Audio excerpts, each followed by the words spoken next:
If you've ever suffered a panic attack, you know how ultimately debilitating they can be.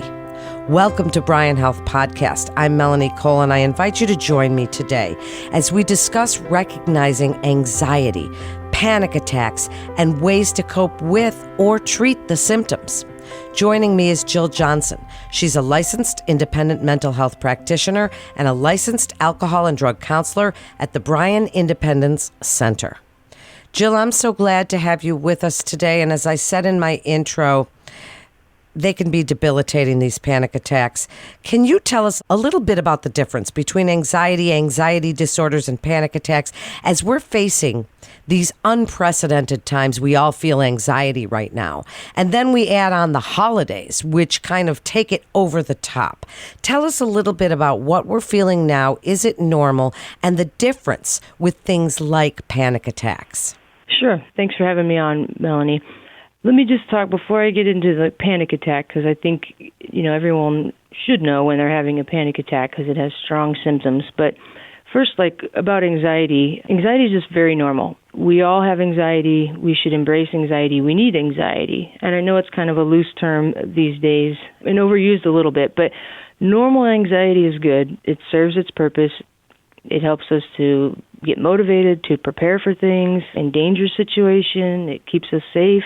What's happening is our fight, flight, freeze system, and our body is getting activated, and it's telling us we have to do something. Something's coming up. We need to do something. So normal anxiety, great. It keeps us in line and productive during the day.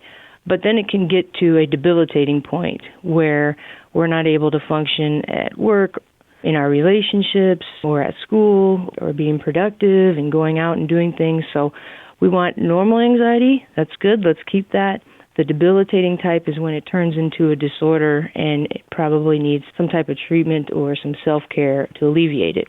Now, when it comes to panic attacks, those can come on very abruptly. There could be no trigger associated with it, but it has a very strong physical component with physical symptoms along with some emotional symptoms. And I'll walk through some of the physical symptoms, and this is where you'll know you're having a panic attack, but it almost feels like you're dying. You have the accelerated heart rate, chest pain, shortness of breath. You might feel tightness in your throat or like you're choking. You could be trembling, shaking. Sometimes there's numbness in your face or your fingers or tingling. Sometimes you can get very nauseous or feel like you're about to faint or be dizzy. So strong physical components of it. And then along with the mental side with the panic attack is this, you're anticipating the worst, just feelings of dread wherever you are. You might feel trapped. You might feel like you're dying or losing control. So it's just a lot of fear and distress. So the physical symptoms are the strongest, and that is, most people feel like they're going to die. They're dying because they can't breathe or their chest is tight. And so a lot of times they'll go to the emergency room and they'll do all these tests and everything and figure out, nope, you're just having a panic attack and you just need to control the breathing, or maybe there's some medications and you're on your way. So, if you're having a panic attack, I think you'll know it because you'll basically feel like you're going to die. Well, that's so interesting. And women especially, as we're hearing more about heart disease and heart attacks in women, and we get chest pain all the time. We have a lot of stress. We're the caregivers of society, right? And then we get told, oh, well, it's probably not a heart attack. Or we think to ourselves, it's not heart disease, it's just stress. Or you're having anxiety. Or how do we know the difference? As you said, a lot of people end up in the emergency room.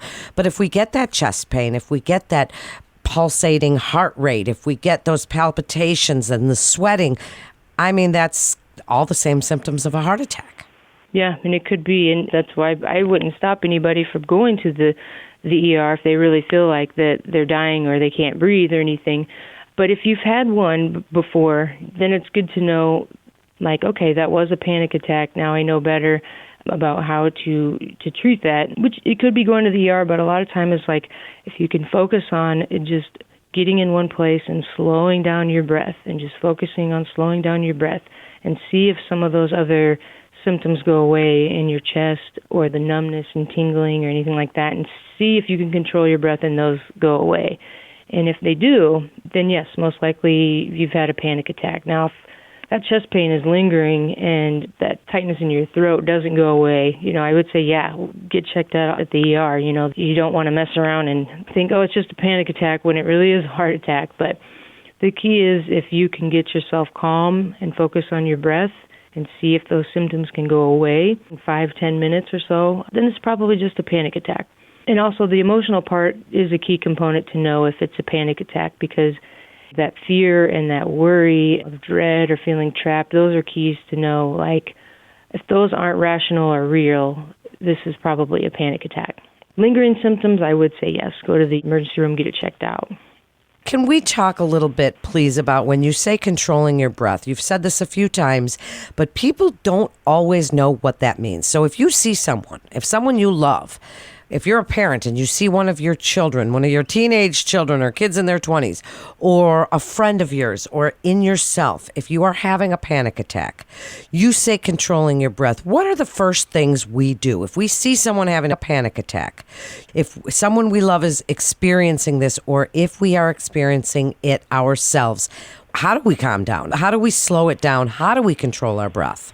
Yeah, so if I'm at work and I've dealt with a lot of clients that have had panic attacks, what I want to do is just get them to sit down, and the last thing you want to do is bombard them with questions like, what's going on? Why? What happened? It is just, let's get that breath under control, and sometimes I'll just breathe with them and ask them to follow with me, like big breath in, big breath out, and just kind of repeat that with them or do that with them or watch them do it and not say much. And usually that can just slowly start creating a pause where that breath gets a little bit less rapid and slowed down. Does lighting matter in that case? Lighting? Yeah, I mean, should we try and get them into a sort of a darker room? Should we try and turn off all the sounds if there's music playing in the background? I'm just trying to get a sense for listeners if they're in this situation and they sit the person down, should they be like saying, come on, let's go into your room for a minute and lower the lights, or let's turn the music off, or the TV's off, or the computer's off, any of those things that are going on around them? Absolutely. I think that very much can help. We want to be away from people because nobody wants a panic attack in front of people. So if we can separate ourselves from as much stimuli that's going on in the environment, even if it's a corner in the back of the room or sometimes just in the bathroom. But no, you're right. Less stimulus is better. Private area to breathe and calm down. Yep, turn the TV off and just anything to help them just focus on their breath. Even if it's closing your eyes and just, with my clients, I do it with them. And I'm not talking much, but I'm just going back to the breath. Let's slow that down. And it could take some while, but that's a great idea, is like, let's get some of the outside stimulus turned down or get to sort of a more private place. There's so much of the outside stimulus these days. I mean, everybody's got music on, or they've got, we keep music on in my house all the time, but it's calming music or dancing music, something that we like to hear that makes us happy.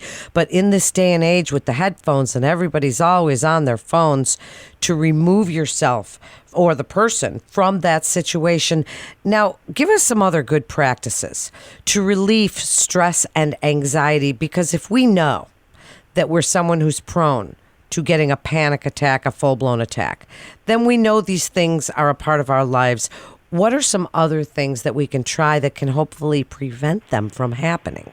One of the things about if you've had a panic attack, it's almost sort of now ingrained in you that there's more worry about having a panic attack. It's not anxiety about other stuff. It's now I'm having a lot of anxiety that I might have another panic attack. So panic attacks are more reactive. In the moment, then we need to do some things just to get calmed down.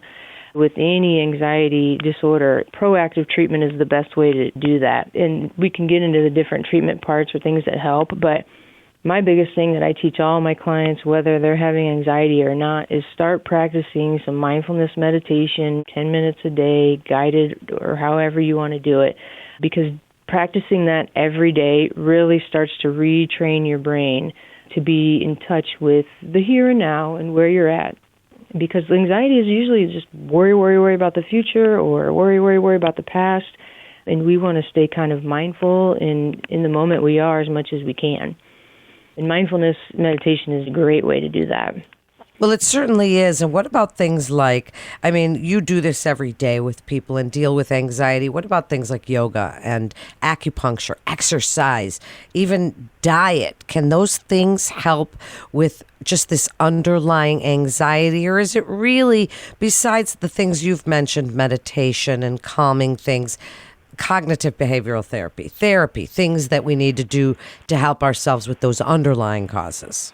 Well, if you've been diagnosed with an anxiety disorder, the gold standard of treatment is medications plus therapy. And sometimes medications alone can be okay, but medications combined with therapy is your best bet. Or sometimes it's just therapy. And there's all different kinds of things out there. Therapy changes with what kind of disorder that you have. So there's just not an anxiety disorder. There's usually categories underneath it, like generalized, where there's just persistent excessive worry and fear about like almost any situation you're in, where you feel like it's threatening, but it's really not that threatening. It's just kind of irrational beliefs we have. Or there's social anxiety, where you're fine most of the time, but then social situations comes up and boom, now that's debilitating. So the therapy treatment kind of depends on what disorder you kind of fall under. And then if there's phobias and things, exposure therapy is a different type of treatment. But what I like to say is, overall, really we just need to change our relationship with anxiety and not see it as all bad. We need to embrace it and then build some tolerance to it. That's kind of what exposure therapy is about. But the mindfulness meditation is more, you have all these thoughts going through your head, and with mindfulness, you start to learn how to notice those thoughts, but not become those thoughts and react on those thoughts. And it takes a lot of practice, but if you can just do it for about 2 months, 10 minutes a day, you're not going to feel it immediately, but you'll start noticing that, okay, I've worry, but I don't have to become that worry. I can stay present in the moment that I am and just notice that and not become that worry. It's true. I think that we have to separate our anxiety, our panic, our thoughts, our worries, because we all have those, from what we are and what we're doing. Just as you say now, before we wrap up, when is it important that we see a counselor such as yourself to help us to identify the underlying causes so that we can work through some of these issues that are causing us this heightened anxiety? Tell us a little bit about what you do and how you work with people and when you feel it's so important that people reach out for professional help. Well, I will say as a counselor, I think that you don't have to wait till things get bad to get a therapist and start working with a therapist. I think everybody should have a therapist because life is crazy right now. But definitely it's worth getting into therapy when your anxiety is preventing you from doing things in life that you want to do and you need to do, social situations or work. I mean, take for instance, like let's say today, okay, this is my first podcast and I'm having some normal anxiety about it, which makes me prepare and read over what we're talking about and get prepared for it. So that's normal. But if I would have called in sick today because I had so much anxiety about this podcast and everything like that, that's a sign where it's debilitating. It's worth going and seeing somebody to work on that because it's interrupting the things that you need to do during the day. Really a great point that you make when it starts to affect your function and your functionability. Really, like you say, if you would have called in and canceled because you were nervous. And why would you be nervous about doing a podcast? These are easy and fun, as you can tell. Now, as we wrap up, best advice, Jill, for ways that we can relieve our stress and anxiety, really things that we can do. Just give us a small list because we are all going through, as you said, so much right now.